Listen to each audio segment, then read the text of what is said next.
1월 22일 금요일 오늘의 기도로 큐티 시작합니다. 하나님, 죄의 결과가 엄중함을 기억하고 죄에 대한 민감함이 흐려지지 않게 하소서. 저 자신의 유익을 위해 마음과 행실을 구부리지 않고 기준을 늘 주님의 말씀에 두게 하소서. 제 모든 언행을 말씀에 비추어 예와 아니요로 분명히 하게 하소서. 예수님의 이름으로 기도드립니다. 아멘. 진실한 천국 백성은 작은 죄에도 민감합니다. 오늘의 찬송 아름답고 놀라운 주 예수. 찬송의 가사를 함께 읽습니다. 아름답고 놀라운 주 예수, 말로 할 수 없네. 그 측량할 수 없는 위엄, 주님과 같은 분 없네. 한없는 그 지혜와 사랑, 그 누구도 다 알 수 없네. 아름답고 놀라운 주 예수, 보좌에 앉으셨네. 주님 앞에 내가 서 있네. 주 앞에 내가 서 있네. 주는 거룩하신 하나님, 그 앞에 서 있네. 아멘. 마태복음 5장 27절에서 37절 말씀. 또 간음하지 말라 하였다는 것을 너희가 들었으나 나는 너희에게 이르노니 음욕을 품고 여자를 보는 자마다 마음에 이미 간음하였느니라. 만일 내 오른 눈이 너로 실족하게 하거든 빼어내버리라. 내 백체 중 하나가 없어지고 온몸이 지옥에 던져지지 않는 것이 유익하며 또한 만일 내 오른손이 너로 실족하게 하거든 찍어내버리라. 내 백체 중 하나가 없어지고 온몸이 지옥에 던져지지 않는 것이 유익하니라. 또 일렀으되 누구든지 아내를 버리려거든 이혼 증서를 줄 것이라 하였으나 나는 너희에게 이르노니 누구든지 음행한 이유 없이 아내를 버리면 이는 그로 간음하게 함이요 또 누구든지 버림받은 여자에게 장가드는 자도 간음함이니라. 또 옛사람에게 말한 바 헛맹세를 하지 말고 내 맹세한 것을 주께 지키라 하였다는 것을 너희가 들었으나 나는 너희에게 이르노니 도무지 맹세하지 말지니 하늘로도 하지 말라 이는 하나님의 보좌임이요 땅으로도 하지 말라 이는 하나님의 발등상임이요 예루살렘으로도 하지 말라 이는 큰 임금의 성임이요 내 머리로도 하지 말라 이는 내가 한 터럭도 희고 검게 할 수 없음이라. 오직 너희 말은 옳다 옳다 아니라 아니라 하라. 이에서 지나는 것은 악으로부터 나느니라. 아멘. 오늘의 말씀 요약. 음욕을 품고 여자를 보는 것은 이미 마음으로 간음한 것입니다. 음행하지 않은 아내를 버리는 것은 그 아내를 간음하게 하는 것과 같습니다. 자신을 실족하게 하는 몸의 지체를 끊어내는 것이 온몸이 지옥에 던져지는 것보다 낫습니다. 성도는 맹세하지 말고 오직 옳다, 아니다 라고 말해야 합니다.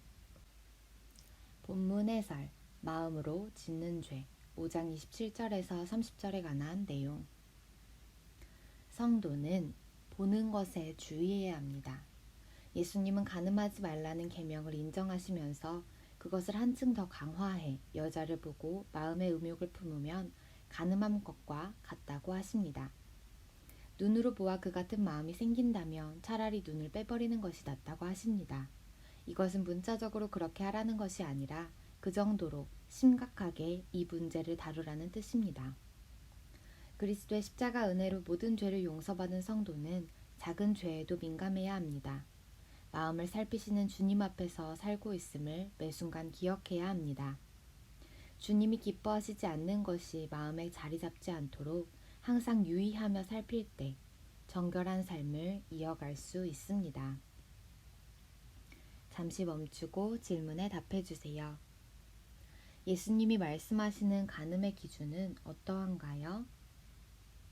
첫 번째 줄.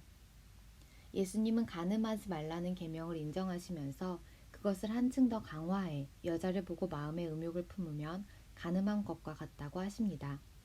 눈으로 보아 그 같은 마음이 생긴다면 차라리 눈을 빼버리는 것이 낫다고 하십니다.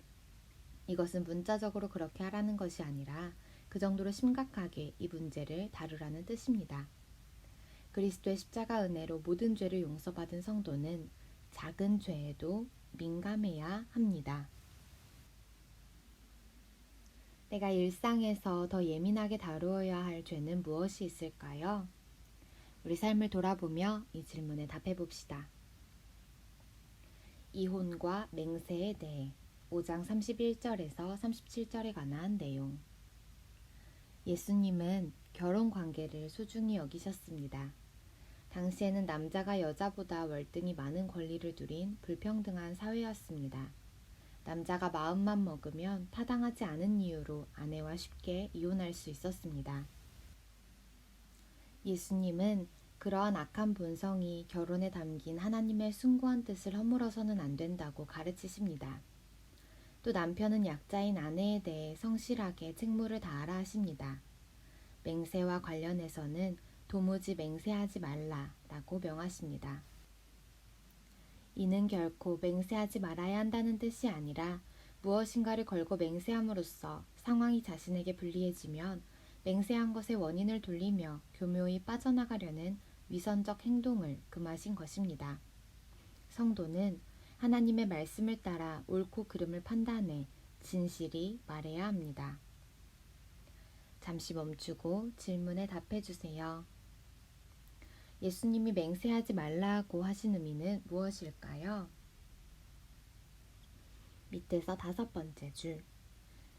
이는 결코 맹세하지 말아야 한다는 뜻이 아니라 무엇인가를 걸고 맹세함으로써 상황이 자신에게 불리해지면 맹세한 것의 원인을 돌리며 교묘히 빠져나가려는 위선적 행동을 금하신 것입니다.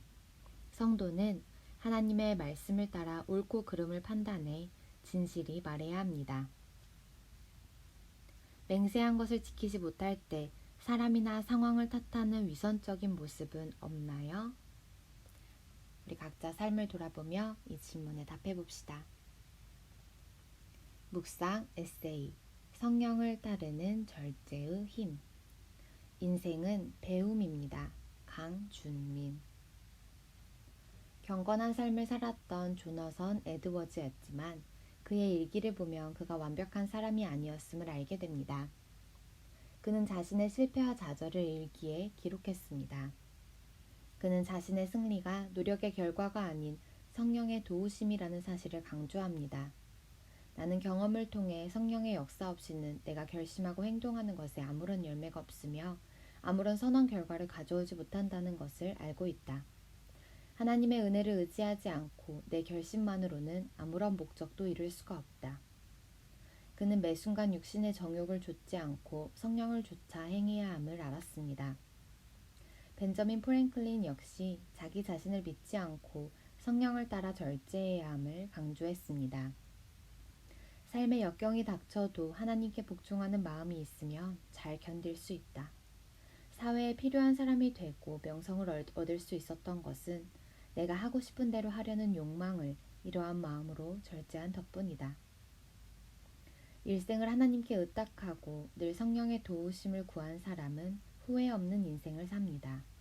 지금이라도 철저히 하나님의 뜻대로 살기를 결심하십시오. 육체를 부인하고 성령을 따라 행할 때 진정 아름다운 열매를 맺게 됩니다. 한 절 묵상, 마태복음 5장 37절에 관한 묵상. 끝까지 책임질 수 없는 말은 하지 않는 것이 좋습니다. 순간적인 감정에 휩쓸려 지킬 수 없는 약속을 하면 결국 하나님의 영광을 가리고 수치와 부끄러움을 당하게 됩니다. 말이 많으면 실수하기 쉽습니다. 어떤 변수가 일어날지 알 수 없기에 함부로 맹세해서는 안 됩니다. 진실한 말은 언제나 쉽고 단순합니다. 갈등이 없습니다. 과장과 허풍을 멀리하고 모든 일에 예 혹은 아니요로 답하는 것이 지혜입니다. 하나님께 순종함은 모든 목적 중 가장 고상하므로 절대 우선순위가 되어야 한다. 톰 마셜. 오늘의 기도 드립니다.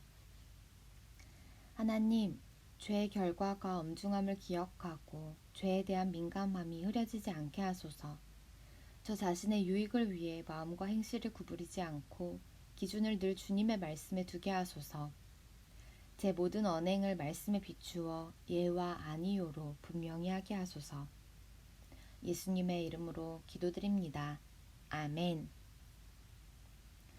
육체를 부인하고 성령을 따라 행할 때 진정 아름다운 열매를 맺게 됩니다.